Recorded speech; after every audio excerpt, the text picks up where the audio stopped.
بہت عرصہ ہوا جس زمانے میں ندوۃ العلماء میں تدریسی خدمات انجام دے رہا تھا، لکھنؤ میں کیتھولک کانفرنس ہوئی. پوری دنیا کے جو کیتھولک عیسائی مبلغین تھے، ٹاپ کلاس جو ان کے فادرز تھے، بشپس تھے، کارڈینلز تھے، یہاں تک کہ آرک بشپ تھے، ان کا اجتماع ہوا. پہلی بار میری اپنی زندگی میں لکھنؤ میں اتنی بڑی مسیحی کانفرنس ہو رہی تھی. میں لکھنؤ ندوے کی لائبریری میں عباسیہ ہال میں بیٹھا ہوا تھا. ایک انگریز نما انسان آئے اور انہوں نے کسی طالب علم سے کچھ پوچھا اور وہ میرے پاس آئے. بات چیت شروع ہوئی، تعارف ہوا تو معلوم ہوا کہ ان کا نام ہے W.C. ٹرال. جرمن ہیں، کیتھولک ہیں. حالانکہ جرمنز عام طور پر پروٹسٹنٹ ہوتے ہیں لیکن وہ کیتھولک تھے، اور اس کانفرنس کے بہت اہم شرکاء میں تھے، بلکہ وہ پورے ہندوستان کے ذمہ دار اعلیٰ تھے. انہوں نے یہ خواہش ظاہر کی کہ ہمارے ساتھ دنیا کے آئے ہوئے 70 کے قریب لوگ ہیں، بہت اعلیٰ عہدوں پر مسیحیت کی تبلیغ کا کام کرنے والے لوگ ہیں، ہم ندوہ دیکھنے کے لیے آنا چاہتے ہیں. میں اس وقت کے محتمم مولانا محب اللہ لاری صاحب علیہ الرحمہ کے پاس ان کو لے گیا، تعارف کرایا اور بتایا کہ یہ چاہتے ہیں. محتمم صاحب نے خوش آمدید کہا اور کہا کہ ہاں پروگرام بنا لیں، اور مجھے ہی اس کی ذمہ داری دے دی کہ ان کا خیر مقدم کرنا، ان کو ندوے کے شعبے دکھانا اور ناشتہ وغیرہ کرانا سب آپ کے ذمہ.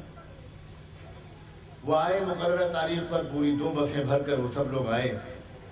میں نے ان کا استقبال کیا اور اساتذہ بھی تھے، اور میں اس کے بعد ان کو سب سے پہلے لے کر گیا ندوے کی مسجد میں جہاں بچے حفظ کر رہے تھے.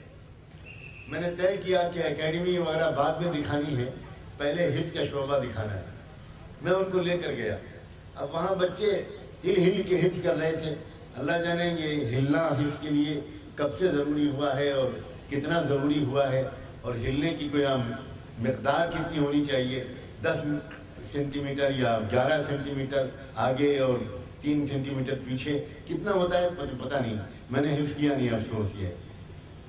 لیکن وہ ہل رہے تھے، پورا مجمع ہل رہا تھا. تو وہ گھبرائے کہ یہ بچوں کو مطلب are they okay? Something is wrong? Why they are moving so? تو میں نے ان کو بتایا کہ یہ ایک ایکسرسائز ہے، مینٹل اور فزیکل دونوں، اور اس طرح وہ قرآن یاد کرتے ہیں. تو قرآن یاد کرتے ہیں، the part of Quran, some part of Quran.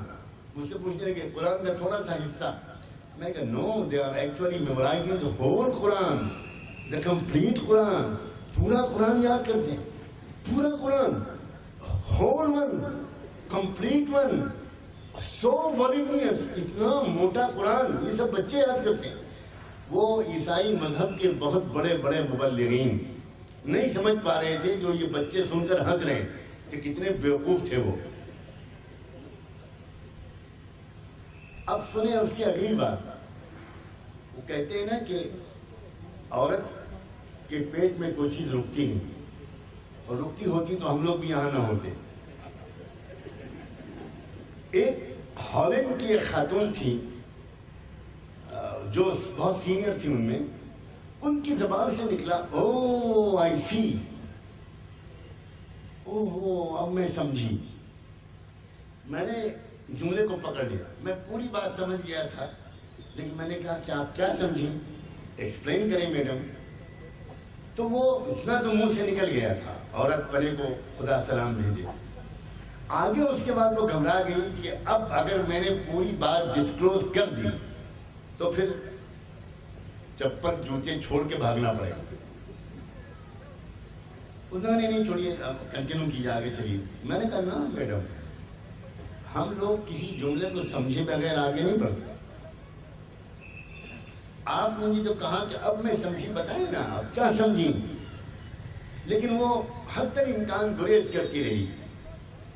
میں نے بھی طے کر لیا تھا کہ میں تو اگلوا کے چھوڑوں گا. میں نے کہا madam I will not move a single step، ایک قدم آگے نہیں بڑھیں گے آپ جب تک بتائیں گے نہیں کہ کیا سمجھی آپ. تو وہ بیچاری بڑی شرمندہ ہو کر چپکے سے مجھ سے کہنے لگی بٹوین می اینڈ یو، بس میرے اور آپ کے درمیان ہے، بات یہ ہے کہ ملینز آف ڈالرز خرچ کرتے ہیں لوگ قرآن کو بدل دینے کے لیے، اب میں سمجھی کہ ان ساری کوششوں کو کامیابی کیوں نہیں ملتی۔ ہم کاغذ پر لکھے ہوئے قرآن کو بدل سکتے ہیں، ان کے سینوں میں اترے ہوئے قرآن کو کیسے بدل سکتے ہیں؟ اِنَّا نَحْنُ نَزَّلْنَا الذِّكْرَ وَإِنَّا لَهُ لَحَافِظُونَ، یہ کام کر رہے ہیں حفاظ قرآن، اللہ کے ایک وعدے کی تکمیل کا وہ سامان ہے۔ اور حضرت شاہ ولی اللہ رحمۃ اللہ علیہ نے کیا پیاری مثال دی ہے۔ شاہ صاحب لکھتے ہیں ایک بڑھئی، ایک کاریگر، ایک صناع کسی بھی اوزار کے ذریعے کوئی کام کرتا ہے، وہ اس کا ٹول ہوتا ہے، وہ اس کا انسٹرومنٹ ہوتا ہے، تو وہ بڑھئی یا وہ کارپینٹر یا وہ صناع یا وہ کاریگر اس کی بھرپور حفاظت کرتا ہے، اس اوزار کی حفاظت کرتا ہے، اس لیے کہ وہ اسی اوزار کے ذریعے وہ کام کرتا ہے۔ شاہ صاحب نے لکھا کہ میرا دل یہ محسوس کرتا ہے کہ جو لوگ قرآن مجید کا حفظ کرتے ہیں اور جو لوگ قرآن مجید کی قراءت اور تجوید کا علم حاصل کرتے ہیں اور اسی کے پڑھنے اور پڑھانے میں اپنی زندگی لگاتے ہیں، ان کو جاننا چاہیے کہ وہ اللہ کے وہ اوزار ہیں جن کے ذریعے اللہ اپنے کلام کی حفاظت کرتا ہے۔ اور جس طرح کوئی بھی صناع اپنے اوزار کی حفاظت کرتا ہے، امید ہے اللہ روز محشر کی رسوائیوں سے ان حفاظ اور قراء اور ان قرآن کے شارحین مفسرین کی حفاظت کر کے رہے۔ بہت بڑی بات ہے۔